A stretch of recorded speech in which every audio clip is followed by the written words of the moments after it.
Samantala, higit na 2 milyong Facebook accounts na sangkot sa scam winalis ng Meta. Umaabot daw sa mahigit na 2 milyong Facebook accounts na idinadawit sa scam centers na nag-ooperate sa iba't ibang bansa kabilang ang Pilipinas, Cambodia, Myanmar at United Arab Emirates ang tinanggal ng Meta. Ito ang ibinulgar ni Dr. Rafael Frankel, Director ng Meta for Public Policy sa Southeast Asia.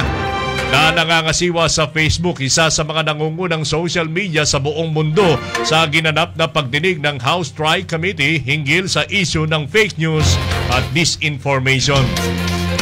Ayon kay Frankel, ang nasabing mga accounts ay nadiskubring bahagi ng large-scale scam operation na isinasangkot sa transnational na kriminal na aktibidades.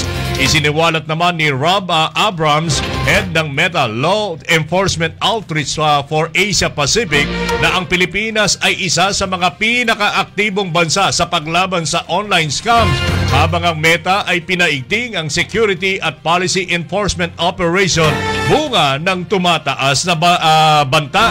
Ayon sa Meta officials, ang pagtatanggal sa nasabing mga accounts ay isang mahalagang hakbang para matugunan ang mga mapanlinlang na iskema at mapigilan ang pagkalat ng disinformasyon sa nasabing digital platform.